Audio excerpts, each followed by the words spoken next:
Buenas noches, mi nombre es José Miguel Hernández Soria, estudiante de la Universidad Virtual del Estado de Guanajuato, con matrícula 2302-7497. Mi asesor, Miguel Ángel Espinosa Arriola. Nombre del módulo: Protección Internacional en Materia de Derechos Humanos B2. El nombre del reto es el reto número 5, Criterios del Sistema Interamericano de Protección de los Derechos Humanos. De la licenciatura de Derecho, con fecha de entrega del 25 de agosto de 2026. A continuación daremos explicación del caso Radilla Pacheco contra México. El caso Radilla Pacheco contra México se relaciona con la desaparición forzada del señor Rosendo Radilla Pacheco, ocurrida el 25 de agosto de 1974 durante el periodo conocido como la Guerra Sucia en México. Rosendo Radilla Pacheco tenía 60 años en ese entonces y viajaba en autobús junto con su hijo, Rosendo Radilla Martínez, de 11 años, desde Atoyac de Álvarez hacia Chilpancingo Guerrero. Durante el trayecto, el autobús fue detenido en un retén militar. Después de una primera revisión, los pasajeros continuaron su viaje, pero posteriormente fueron detenidos nuevamente en otro retén. En esta ocasión, los militares ordenaron a los pasajeros descender para revisar el autobús. Al finalizar esta revisión, todos los pasajeros pudieron subir nuevamente, excepto Rosendo Padilla Pacheco. Los militares en este caso decidieron detenerlo bajo el argumento de que componía corridos. El manifiesto que eso no constituía ningún delito.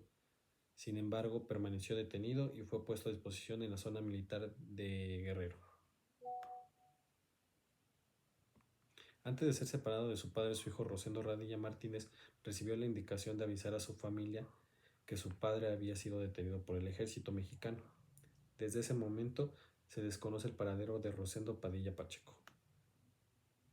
La importancia de estos hechos radica en que la desaparición forzada es considerada por la Corte como una violación de carácter continuo o permanente, debido que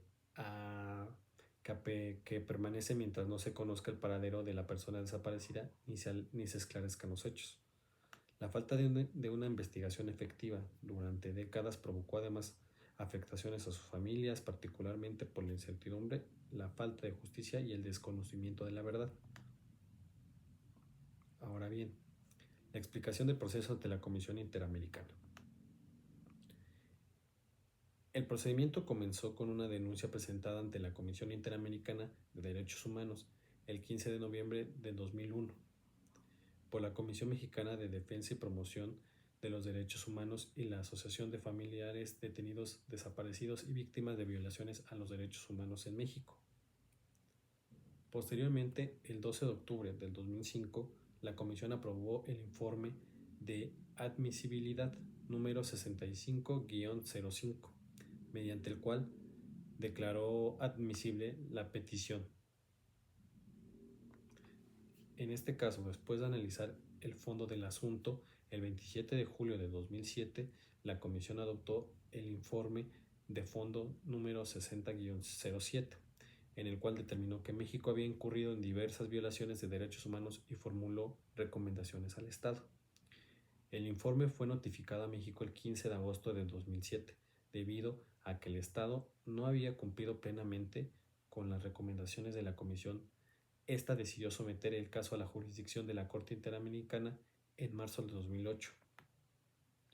La Comisión solicitó a la Corte que declarara la responsabilidad internacional de México por violaciones, entre otros los derechos a la vida, a la integridad personal, a la libertad personal, garantías judiciales y protección judicial, además del incumplimiento del deber de adoptar disposiciones de derecho interno.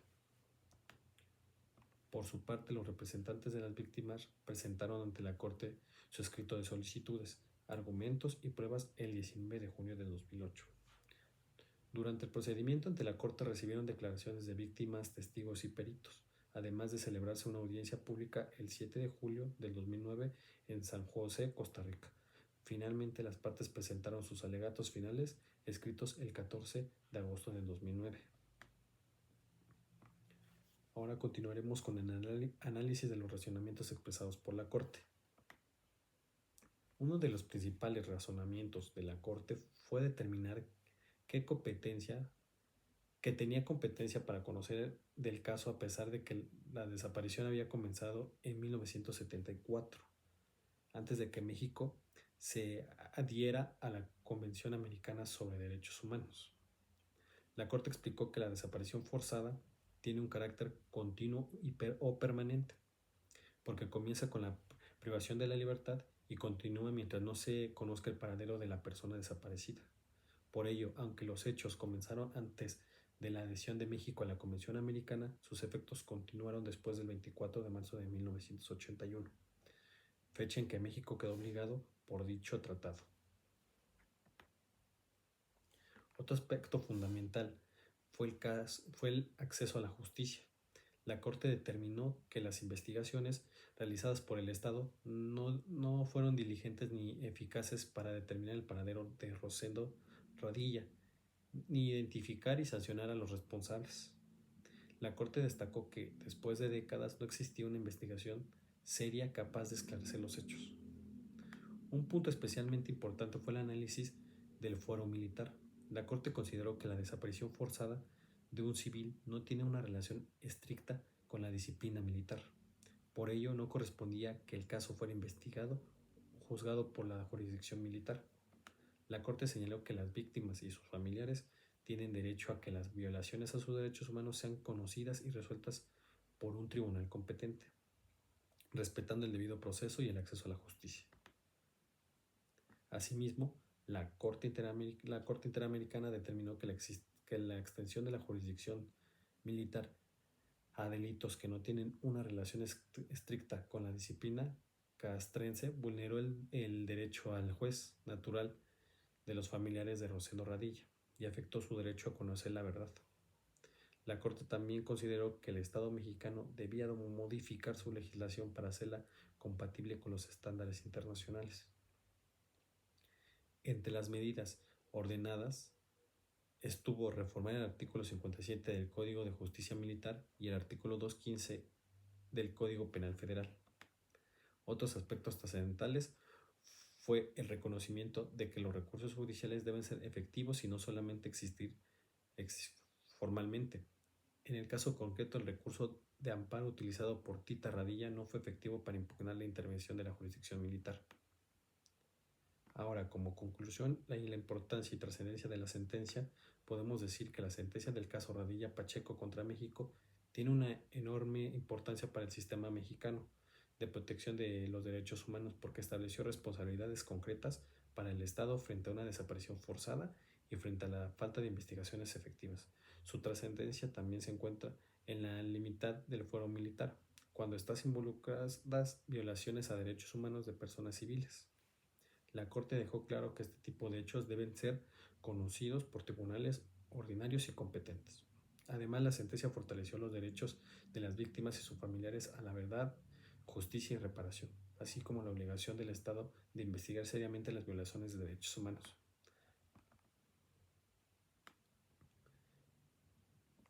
La sentencia también ordenó reformas legislativas para adecuar el derecho interno mexicano a los estándares internacionales, incluyendo modificaciones relacionadas con la jurisdicción militar y la tipificación de la desaparición forzada.